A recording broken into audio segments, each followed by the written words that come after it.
Hola, everyone. My name is Robert Andrews, and I am a Spanish teacher here at Auburn High School, and I'm going to talk to you a little bit about Spanish 1. In Spanish 1, we get right into developing the reading, writing, listening, and speaking skills of the students. We place a special emphasis on the listening and speaking skills because we believe that's the best way to learn a second language. In Spanish 1, we will participate in a lot of interactive activities. We'll use a lot of music, videos, interactive games. There'll be plenty of individual and group activities and projects. And I hope all of our information will be helpful to you. And please feel free to contact me or any other teacher in the foreign language department if you have any questions. Thank you. Hola, hola. My name is John David Sawyers, and I'm a Spanish 1 teacher here at Auburn High School. So I'm going to tell you a little bit about our course. In our Spanish 1 course, we focus heavily on speaking Spanish. So that means from day one, most of our instruction is going to be in Spanish. We have lots of speaking and conversation activities as well. We also do plenty of reading, writing, culture activities, and games in the class. And every Friday we have Culture Friday, where we talk about a Spanish-speaking country. Additionally, at the end of the course, students will work on a project where they have to plan a trip to a Spanish-speaking country. If you have any questions or would like more information, please feel free to contact me. I have my email right here if you have any questions. Thank you so Hola much. a todo. I am Miss Watts. I teach Spanish 2. And in Spanish 2, we do reading, writing, listening, grammar, cultural activities. Spanish 2 is jam-packed with grammar and vocabulary, but it is a fun course. It prepares you thoroughly for Spanish 3. So I hope you sign up to take Spanish 2 with me. Hello, I am Sarah Holder, Senora Holder, and I'm here to tell you about Español 3, our Spanish 3 course at Auburn High School. Exploremos el mundo juntos. Let's explore the world together. Why take Spanish 3? Well, one reason is to build and continue building on your Spanish language skills. The skills you learned in level 1 and 2, we're going to keep working on those. Grammar, vocabulary, and culture. Keep developing all of those components. You'll get to learn about the cultures from Spanish-speaking regions of the world with some cool lessons, interactive activities, and you'll have a fun and challenging class period during the day. Something to enjoy. What do we focus on? Well, you'll get to strengthen again your skills from level 1 and 2. We spend a lot of time reviewing in the beginning to make sure everyone's at the same spot, equal playing field.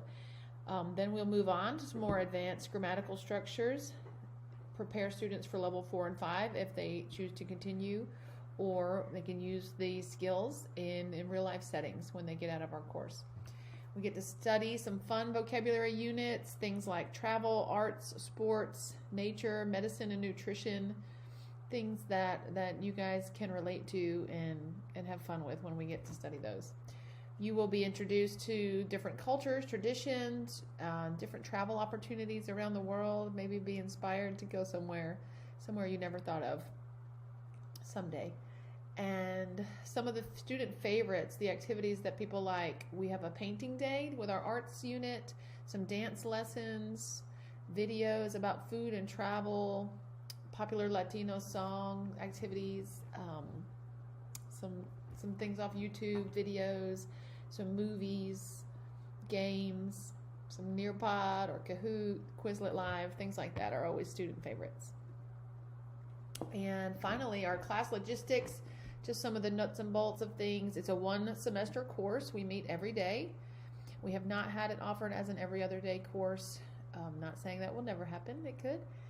It will earn an extra 0.5 quality point of a weighted credit. So if you get an A in Spanish 3, that'll average into your GPA as 4.5. A B would be a 3.5, and on, so on. And after successful completion of this course, you would, if you can have an A, if you get an A in this class, you would be able to get into Spanish Honor Society as long as you had an A in level 1, 2, and 3. So we will give more details about that. You would get a cool cord at graduation if you can join into that society, and that seems to be popular. So, hasta luego. That is all for now. We hope to see you in our Spanish 3 classes next year, and feel free to email with any questions. Adios. Hola everyone, I'm Senor Irwin, a Spanish teacher here at Auburn High School. I am currently in my 28th year of teaching Spanish, and I teach Spanish 2 and 4 and 5. And so I'm going to talk to you briefly today about Spanish 4 and 5, Español 4 y 5. So Spanish 4 is a continuation of what students have covered in Spanish 1, 2, and 3. The textbook series is the same, Realidades. And so in Spanish 4, we begin to solidify more advanced grammar concepts. We do a couple very important historical units, one on the Spanish Civil War, the other on the desaparecidos in Argentina.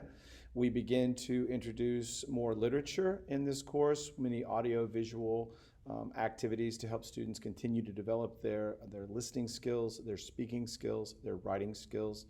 Journaling is an important part of Spanish 4. Students regularly turn in journals to work on their writing skills. There's a series of topics that are posted to our Schoology page. So in a nutshell, it's more complex grammar. It is introduction to literature. It's some very strong, solid historical points that help give a perspective of Hispanic culture in general from a historical standpoint, from a cultural standpoint. Culture plays a huge role in our course. It is interwoven throughout everything we do every day. Some explicit culture, some just that they pick up through other activities that they do. We also have there's a couple of video series we watch in this class on Thursdays. We watch a series called Aventuras Vascas. We watch another series called Extra. These are all ways to help students with their auditory skills, their listening skills, their vocabulary comprehension. So lots of bells and whistles, which is one of the main reasons why I enjoy teaching Spanish. In Spanish 5, this is the APIB course, and the purpose of Spanish 5 is to get students ready to take those exams, which therefore then translate into college credit. Students in this program have a tremendous amount of success in earning college credit. So our AP students, our IB students are very successful in those exams, which then translates to credit hours at university, which then saves you, mom and dad, lots of money on courses that they don't have to take because they jump over courses. Our average Spanish 5 students, when they graduate after their AP and IB exams, they easily place out of 2 or 3 Spanish classes at the university level. We use a different series in Spanish 5. We use a series called Galería de Arte y Vida, and so it is heavy into literature with a kind of a review, a brief review of all the grammar that they've learned in their first 4 years of Spanish. So we kind of I give a schedule, a very detailed schedule at the beginning of each chapter, and so we'll have a literature day, and we do a grammar day, and then a literature day, and then a grammar day. So the entire course is woven together so that it's not heavy one or the other. But again, there is a tremendous amount of literature in Spanish 5 from a variety of genres and different types of styles of writing and so forth. So with the explicit purpose of not only giving them a global perspective of what it is like in Hispanic society from a cultural standpoint, from a literary standpoint, but give them all the skills necessary to be successful when they sit for those exams in May. So in a nutshell, that is Spanish 4 and 5. I hope your children, your son or daughter will consider taking this course. It's a fun course. I enjoy teaching it. And if you ever have any questions, you let me know. Ciao. Hasta luego.